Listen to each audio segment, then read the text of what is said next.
मंजिलें क्या है, रास्ता क्या है, गर हो हौसला तो फासला क्या है। शायद ये बात सच साबित करने वाला है हमारा इसरो।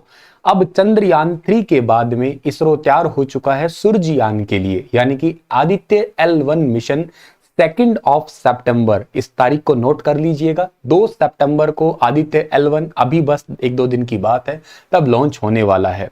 सूर्ययान कह दीजिएगा इसे आप लोग, या आदित्य L1, खैर इसका सही नाम है ही आदित्य L1। इस मिशन के बारे में आज हम बात करते हैं। हम इसे भेज रहे हैं पृथ्वी से 15 लाख किलोमीटर पे। तो सर क्या सूरज हमसे 15 लाख किलोमीटर दूर है क्या? नहीं, 15 लाख किलोमीटर तो नहीं है। हम लोगों ने तो पढ़ा है कि सूरज हमसे 15 करोड़ किलोमीटर दूर है। हाँ, तुमने ठीक सुना है। तो फिर हम 15 लाख किलोमीटर पे ही इसे क्यों भेज रहे हैं, उसके बारे में भी आज हम जानने वाले हैं। हम लोग ये भी जानने की कोशिश कर लेते हैं कि हमारा ये आदित्य L1 मिशन जो है, ये लॉन्च कहां से हो रहा है और लॉन्च हम कर क्यों रहे हैं। इसके लॉन्चिंग के बाद में क्या ही हमें बेनिफिट हो जाएगा और इसके पीछे कोई खास वजह है क्या? क्या दुनिया में हमसे पहले कोई और भी गया है? क्या ये भारत का पहला मिशन है अंतरिक्ष से बाहर का? या पहला तो नहीं हो सकता संभवतः, क्योंकि थोड़े दिन पहले हमने चंद्रयान 3 को लॉन्च कर दिया। तो अल्टीमेट अब तक हम लोग इसरो के द्वारा कितने अंतरिक्ष मिशन सेंड कर चुके हैं, आइए इनके बारे में जो सटीक बातें हैं वो जान लेते हैं। नमस्कार दोस्तों, मेरा नाम है सुनील बिश्नोई और स्टार IQ यूट्यूब चैनल पे आप सभी का तहे दिल से हार्दिक अभिनंदन, स्वागत है। जो आपको पढ़ा रहा हूं इसका सारा कंटेंट आपको PDF फॉर्म में अगर चाहिएगा तो आप स्टार IQ टेलीग्राम चैनल है उसे ज्वाइन कर देना। दोस्तों सबसे बड़ी बात, इसरो का पहले ट्वीट देखिएगा। ये 2 सितंबर को कहा है कि लॉन्च कर दिया जाएगा 11:50 पे, और ये श्रीहरिकोटा आंध्र प्रदेश की वो जगह है जहां से लॉन्च किया जा रहा है।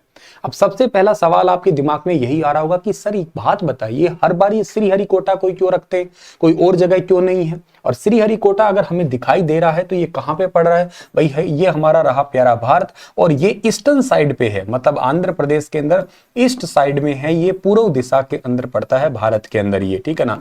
ये तो आपका वेस्ट हो गया है, पश्चिम दिशा हो गया है। इधर ही क्यों?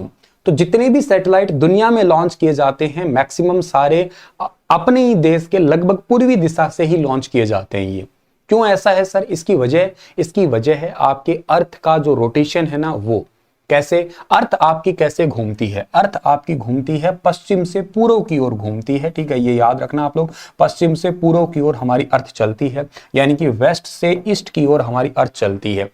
पश्चिम से पूर्व की ओर अर्थ घूम रही है, मतलब इस तरीके से घूम रही है, ठीक है ना, इस तरीके से जैसे आपकी घड़ी घूमती है, क्लॉकवाइज घूमते हैं। बाकी सारे ग्रह खैर क्लॉकवाइज घूमते हैं, एंटी क्लॉकवाइज में तो आप शुक्र ग्रह को पढ़ते हो और एक अरुण को पढ़ा करते हो, आप लोग यूरेनस और विनस को पढ़ा करते हो। अब बात यह कि जब ऐसे घूम रही है तो आपने देखा होगा हमारा अर्थ का शेप कैसा है। अर्थ का शेप है जियोइड। जियोइड मतलब भुआब, ऐसे संतरा जैसे समझ लो या सेब जैसे समझ लो, ऊपर से पिचका हुआ, बीच में से बाहर निकला हुआ। वो ऐसा क्यों है? क्योंकि due to centrifugal force. Fugal का मतलब बाहर जो लगने वाला फोर्स होता है उसको सेंट्रीफ्यूगल कहते हैं। कोई भी फोर्स बाहर की तरफ लगता है, जैसे कोई चीज को फूंक मार के आप बाहर फेंकते हो तो वो ऐसा याद कर लो, एक सेंट्रीपिटल होता है, जैसे मम्मी हमें पीट पीट के बचपन में अंदर लाती थी, तो ऐसा समझ लो कि वो अंदर की तरफ लगने वाला फोर्स है। तो सेंट्रीफ्यूगल फोर्स, कोई चीज जब घूमती है, इमेजिन करिएगा कोई भी चीज ऐसे घूम रही है तो बाहर की तरफ निकलेगी। इस करके अर्थ का जो बीच का हिस्सा है ना, वो थोड़ा हमें घूमने की वजह से बाहर निकला हुआ दिखाई देता है। अब बहुत दूर हमें कोई चीज भेजनी हो तो ऐसे तो बहुत एनर्जी लग जाएगी। तो एक काम करो, जिस साइड वो चल रहा है, जैसे घूम रहा है, ऐसे एग्जांपल से समझो कि जिस बचपन में साइकिल चलाते थे हम लोग, तो ऐसा था कि जिस साइड हवा जा रही है उसी साइड अगर आप साइकिल लेके चलते तो पेडल कम मारने पड़ते थे। या जिस साइड पानी बह रहा है उस साइड तैरना आसान है, लेकिन पानी के सामने तैरना थोड़ा मुश्किल है, जोर ज्यादा आता है। या सामने हवा चल रही है, इधर ही अगर हमें साइकिल लेकर निकलना है तो पेडल भी ज्यादा लगेंगे, जोर आएगा। ऐसा ही समझिएगा कि जिस साइड अर्थ घूम रही है इसी साइड, और इसी साइड ही कुछ ऑब्जेक्ट और फेंक दिया जाए साथ के साथ। वो तो घूम ही रही थी ऐसे, साथ में घूमते घूमते एक और चीज फेंक दी तो मैक्सिमम दूरी पे जाएगा ही, आपको थोड़ी कम एनर्जी की जरूरत पड़ेगी। इसी करके आप श्रीहरिकोटा से ये सैटेलाइट को लॉन्च किया करते हैं। एक तो बात तुम्हें समझ में आई। अब इसरो का ये ऑफिशियली ट्वीट है कि हम भेजने वाले हैं ये, ठीक है ना, और उसके बाद में तमाम अखबारों की सुर्खियां भी बनी हुई है। टाइम्स ऑफ इंडिया ने भी कहा है कि आदित्य L1 मिशन है, इसरो का कंप्लीट करने वाला है ये, ठीक है ना। आदित्य L1 मिशन है, डेट अभी अनाउंस हो चुकी है इसरो की। अब जल्द ही जो है ना इसके बारे में हम स्टडी करेंगे कि क्या स्टडी करने वाले हैं, उसके बारे में ही अब हम बात करेंगे। ऑफिशियली इसरो ने भी कुछ इमेज लॉन्च की है कि हम लोग 1.5 मिलियन किलोमीटर, 1.5 मिलियन किलोमीटर का मतलब हम 15 लाख किलोमीटर जो है धरती से इसे भेजने वाले हैं दूर, from the earth about 4 time farther than the moon. मतलब यूं समझो चांद से 4 गुना ज्यादा दूर हम जाएंगे। वो तो लगभग 3,83,000, लगभग 4 लाख आप मान के चलो मोटे तौर पे, उससे तो आप 4 गुना ज्यादा आगे जाने वाले हो। तो ये एक बहुत ही इंपॉर्टेंट और इंटरेस्टिंग मिशन हमारा होने वाला है, ठीक है। ये पूरा आपका 1 पॉइंट, जैसे ये हमारी अर्थ है, इन्होंने ऐसे मैप में दिखाया है, और यहां से हम 1.5 मिलियन L1 पॉइंट के ऊपर जाने वाले हैं। अब जाने तो वाले, ये तो सारी चीजें सारी ठीक है हमारे पास, लेकिन सबसे पहले एक बार आप ना मैप देखिएगा। इस तरीके से सोलर सिस्टम को देखते हैं हम लोग। ये हमारा पूरा सोलर सिस्टम है, बहुत सारे इस तरीके से आपने देखा होगा, बीच में सन है और बहुत सारे प्लेनेट हैं आपके ऐसे चक्कर काट रहे हैं। इनको भी आपको अच्छे से पता होगा, सबसे पहले बुध आता है, उसके बाद में शुक्र है, फिर पृथ्वी है, फिर मंगल है, फिर बृहस्पति है, फिर शनि है, फिर अरुण है और फिर वरुण है, ठीक है। तो ये सारे प्लेनेट है आपके। अभी हम लोग जो गए थे वो धरती से यहां पे गए थे, यहां पे गए मतलब हम लोग गए थे मून के ऊपर, चांद के ऊपर गए थे। लेकिन अब हमें जाना है किधर? अब हमें जाना है सूरज के ऊपर जाना है, ज्यादा दूर निकलना है हमें, ठीक है सर। यहां तो हमें जाना है, ये तो बात ठीक आती है, लेकिन हम किस लिए जा रहे हैं? हम जा रहे हैं सूरज की स्टडी करने के लिए, इस सूरज का अध्ययन करने के लिए जा रहे हैं। अच्छा, सन की स्टडी करने जा रहे हैं, तो सन है क्या? सन इज ए स्टार, स्टार है। तो सर सन स्टार आता है, ठीक है, तो फिर बाकी क्या है? ये बाकी के बाकी प्लेनेट है। तो सर फिर ये बताइए, प्लेनेट और स्टार में कोई फर्क है क्या? हाँ, फर्क होता है। प्लेनेट वो है जो किसी दूसरे की एनर्जी से चलता है, और स्टार क्या होता है? स्टार वो होता है जो अपनी खुद की एनर्जी से चलता है। ये स्टार है सन आपका, इसकी खुद की एनर्जी होती है, इसका खुद के अंदर, इसके अंदर हाइड्रोजन है, हीलियम है, तकरीबन 71% के अराउंड इसमें हाइड्रोजन है, 26.5% के अराउंड इसमें हीलियम है, बाकी और भी इसमें तमाम गैसें भरी हुई है। ये इसी की एनर्जी से आपके जितने भी है, भी मरकरी हुआ है, वीनस है, अर्थ है, मार्स है, जुपिटर है, सैटर्न है, यूरेनस, नेपच्यून, बाकी जितने भी आपके प्लेनेट है वो सारे इसी की ही एनर्जी से ही चलते हैं आपके। दूर जाके प्लूटो भी बैठा है एक आपका, ये सारे प्लेनेट उसी की एनर्जी से ये प्लेनेट है। और इन्हीं प्लेनेट के बाहर जो रोटेट कर रहे हैं वो मून है। जैसे फॉर एग्जांपल हमारा तो मून ये रहा, जिसको अपन ने मून चांद ही कहा है। ऐसे आपने मार्स के पढ़े होंगे, फोबोस, डिमोस। आज के टाइम में जुपिटर के 92 प्लस अभी तक सोच लिए गए हैं, तो सबसे ज्यादा इसी के हैं। सैटर्न के 82 के अराउंड आते हैं आपके। तो ऐसे इनके सबके मून है अपने अपने, ठीक है। इनके कोई मून नहीं है, विनस के, इनके वगैरह के, ठीक है। अब क्या है सर, तो हम इस सन की स्टडी करने जा रहे हैं। सन की स्टडी मतलब क्या है? हमारा ये जो सूरज है अंदर से क्या है, इसको अगर पूरा डिटेल से देखा जाए तो कहते हैं इसके अंदर तकरीबन जो है ना आपका 20 लाख डिग्री सेल्सियस, या यूं कहिएगा 2 मिलियन डिग्री सेल्सियस टेम्परेचर है। इसके बाहर का सरफेस जो है ना वो आपका कोरोना सरफेस कहलाता है। ये कोरोना सरफेस है, ये वाला जो है ना आपका, ये तो कोरोनल होल्स है इधर तो, लेकिन ये कोरोना सरफेस है इसके जो बाहर का आपका। कोरोना वो कोविड वायरस वाला वो कोरोना वो नहीं, ठीक है ना। इसके सूरज के जो बाहर का आपका एरिया वो कोरोना है। इसमें तकरीबन 6000 डिग्री सेल्सियस टेम्परेचर जो है ना माना जाता है। अब आप एक बात कहेंगे, सर एक बात बताइए, 6000 डिग्री सेल्सियस टेम्परेचर मेजर कौन करके आया? सूरज के पास गया कौन? दुनिया में तो एक ही इंसान थे जो जा पाए थे, या एक ही व्यक्ति, या एक ही का नाम हमने सुना है, वो सुना है हमने हनुमान जी का। हनुमान जी भगवान हमारे लिए गए थे सूरज के पास में, सूरज को मुंह में ले लिया था उन्होंने, पर बाकी कोई दुनिया में हमने सुना नहीं है कि सूरज के पास कोई चला गया। तो कौन नोट किए? क्या हनुमान जी नोट करके आए थे क्या कि सूरज के अंदर का तापमान तो 2 मिलियन डिग्री सेल्सियस है, बाहर का 6000 डिग्री सेल्सियस है? नहीं। ऐसे इंस्ट्रूमेंट होते हैं जिनसे मेजर किया जाता है, उन इंस्ट्रूमेंट को आप पायरोमीटर के नाम से जाना करते हैं। तकरीबन जो हाई टेम्परेचर को मेजर किया करते हैं। तो सर वो कैसे मेजर करते हैं? वो धरती पे ही बैठे मेजर करते हैं? हाँ बिल्कुल, वो हाई रेडिएशन से टेम्परेचर को गैस करते हैं, अंदाजा लगाते हैं। देखो अगर ये सूरज की लाइट ही तो आ रही है ना, इससे पता लगाते हैं कि जब ये ऑरिजिनेट हुआ होगा जहां से, तब वहां लगभग कितना टेम्परेचर रहा होगा। तो लमसम टेम्परेचर सूरज के अंदर का है, कोर का, जिसमें बहुत सारी जैसे रेडिएशनल स्ट्रक्चर होता है इसका, आपका रेडिएटिव जोन होता है, कन्वेंशन जोन है, ये जो आपका प्रोमिनेंस एरिया हो गया है, सब सरफेस एरिया है, फोटोस्फेयर है, सन स्पोर्ट्स है, फ्लेयर है, कई सारी चीजें इसके अंदर है। अंदर लगभग 2 मिलियन डिग्री सेल्सियस और बाहर लगभग 6000 डिग्री सेल्सियस है। तो पास जाना तो ठीक नहीं है हमारा। तो अब हम कहां जाएंगे? अब हम जाएंगे L1 पॉइंट पे जाएंगे। अब सर ये L1 पॉइंट क्या है ये बता दीजिएगा। मान लेते हैं एक जगह, जैसे ये हमारी अर्थ होगी और ये हमारा एक पॉइंट, इसको मान लेता हूं मैं, ये L1 पॉइंट हो गया मेरा, ठीक है ना। ये L1 हो गया और ये मेरी अर्थ होगी। तो इनके बीच का डिस्टेंस है कितना? 15 lakh kilometre. 15 lakh kilometre distance है। एक्चुअली सूरज से जो आपका पृथ्वी का डिस्टेंस है, एक्चुअली ये तो 15 करोड़ किलोमीटर है। ये कितना है? ये 15 करोड़ किलोमीटर है। तो आप L1 पॉइंट क्या है, ये लेंगार्जे पॉइंट है। इन पॉइंट का मतलब होता है जिस जगह पे पृथ्वी का और सूरज का ग्रेविटेशनल फोर्स जो है ना वो मैनेज हो जाए, बैलेंस हो जाए।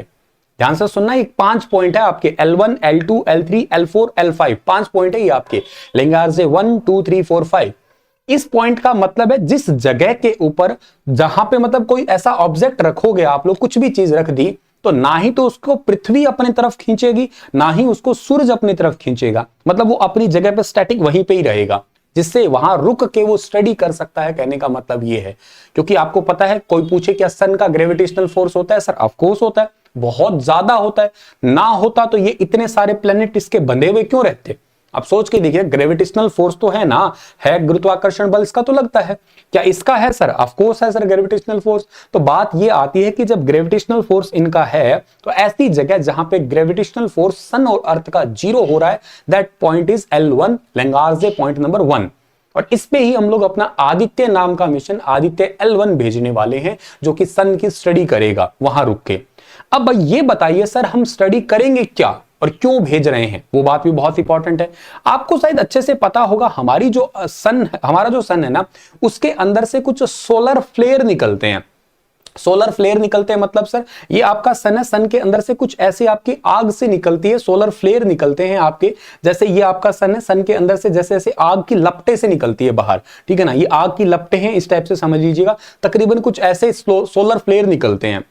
अब ये सोलर फ्लेयर कर क्या देते हैं, नुकसान क्या करते हैं, तो सोलर फ्लेयर जो है ना, इनसे ये जब निकलते हैं तो आगे चलेंगे, आगे चले तो बहुत सारे ऐसे पार्टिकल पड़े होते हैं, मतलब आप सोचो 15 करोड़ किलोमीटर तो बहुत दूर है, बीच में कुछ पार्टिकल्स पड़े होते हैं, वो आयोनाइज्ड हो जाते हैं, मतलब चार्ज अप हो जाते हैं, उनको एनर्जी मिल जाती है।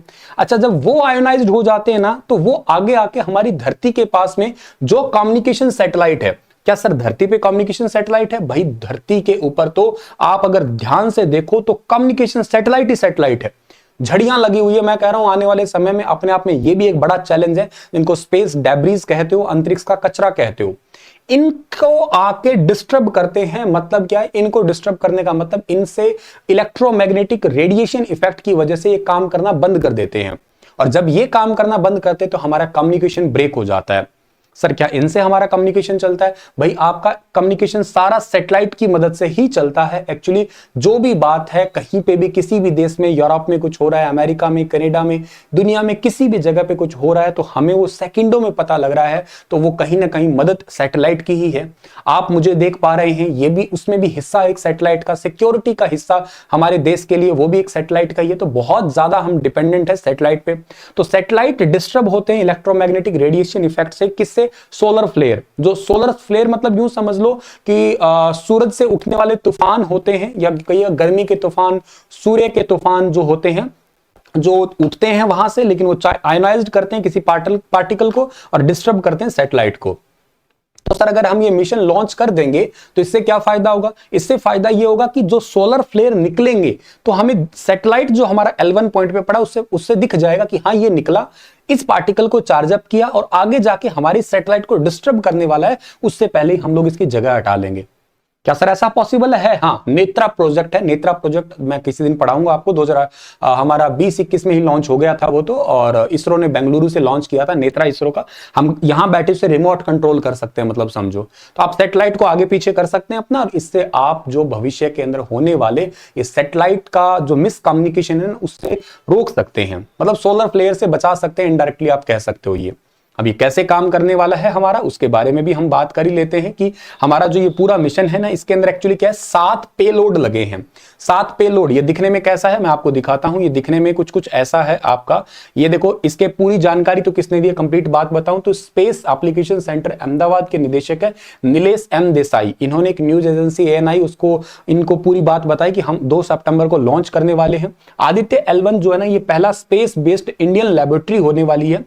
इसको सूर्य के चारों ओर बनने वाला जो कोरोना के रिमोट ऑब्जर्वेशन के लिए जो है ना हम डिजाइन करेंगे। कोरोना के बाहर जो सोलर फ्लेयर बनता है ना, उसको हम लोग पूरा स्टडी करने वाले हैं। L1 यानी कि सूर्य पृथ्वी का जो लैग्रेंजियन पॉइंट है, लगार्जियन पॉइंट है, उसके ऊपर जो सूर्य पर उठने वाले तूफान, सोलर जिसको फ्लेयर कहते हो, उनकी स्टडी की जाएगी, लगभग 15 लाख किलोमीटर। सर हम कितने दिनों में पहुंच जाएंगे? अब तो हम लोग लगभग 40 दिनों में पहुंच गए थे, तो दूर ज्यादा है, तो लगभग आप मान के चलिएगा 120 दिन है या 4 महीने के अंदर हम वहां पे जाके पहुंचेंगे। 2 सितंबर को लॉन्च करेंगे, उसके 120 दिन के बाद में हम वहां पे जाके पहुंचेंगे। ये लैग्रेंजियन पॉइंट के चारों ओर की कक्षा फोटोस्फेयर है, क्रोमोस्फेयर है, इसके अलावा सबसे बाहरी परत कोरोना है, उसके अलग अलग वेब बैंड्स के 7 पेलोड के जरिए टेस्टिंग करेगा। ये पेलोड क्या होते हैं? मतलब यूं समझो कि 7 पॉइंट्स है, 7 प्रकार के ये अपने साथ इंस्ट्रूमेंट लेके जा रहा है, जिससे वहां पे स्टडी करके हमें जो है ना उसकी जानकारी देगा। UR राव सैटेलाइट सेंटर में तैयार हुआ था, अभी ये श्रीहरिकोटा स्पेस सेंटर में पहुंच चुका है आपका, ठीक है ना। बेंगलुरु, ये 100% स्वदेशी, हमने ही बनाया ये। बेंगलुरु के इंडियन इंस्टीट्यूट ऑफ जो एस्ट्रोफिजिक्स है और विजिबल एमिशन लाइन क्रोनोग्राफ ने इसके पेलोड बनाए हैं टोटल। और इसके अंदर जो है inter university centre for astronomy and astrophysics Pune ने मिशन के लिए सोलर अल्ट्रावायलेट इमेजर पेलोड जो है ना वो तैयार किए हैं। इसमें जो यूवी पेलोड का इस्तेमाल कोरोना और सोलर क्रोमोस्फेयर पे, जबकि एक्सरे पेलोड का यूज सूर्य की लपटों को देखने के लिए।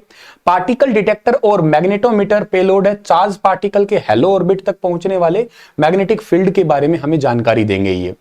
आदित्य L1 भेजा जा रहा है हमारा, ठीक है ना। और मौसम की सारी जानकारी अंतरिक्ष के अंदर जो है ना उसके आसपास होने वाली सारी घटना, ये वो 7 पेलोड है। एक है विजिबल एमिशन लाइन क्रोनोग्राफ, ये हमारा कोरोनल इमेजिंग और स्पेक्ट्रोग्राफी करेगा। सोलर अल्ट्रावायलेट इमेजिंग टेलीस्कोप है, ये फोटोस्फेयर और क्रोमोस्फेयर जो है ना उसकी इमेजिंग करेगा। Solar low energy x-ray spectrometer है, सॉफ्ट एक्सरे स्पेक्ट्रोमीटर और sun as a star observation करेगा। हाई एनर्जी L1, ये क्या है कि हार्ड एक्सरे स्पेक्ट्रोमीटर, उसकी ऑब्जर्वेशन करेगा। आदित्य सोलर विंड पार्टिकल, ये विंड पार्टिकल एनालाइजर होगा। इसके अलावा प्लाज्मा एनालाइजर होगा, सोलर विंड जो है ना उसको एनालाइज करेगा। Advance triaxial high resolution digital magnetometers जो है ना ये हमारे मैग्नेटिक फील्ड है उसकी स्टडी करेगा। तो 7 पेलोड लेके जा रहा है हमारा आदित्य 1 और इस सूरज की पूरा अध्ययन करने वाला है। ये था कंप्लीट डिस्कशन। आपके इस पे क्या व्यूज है, क्या राय है आपकी, बताइए इसके बारे में। स्टार IQ चैनल को सब्सक्राइब नहीं किया है तो कर सकते हैं। Stay happy and stay healthy. Thank you so much.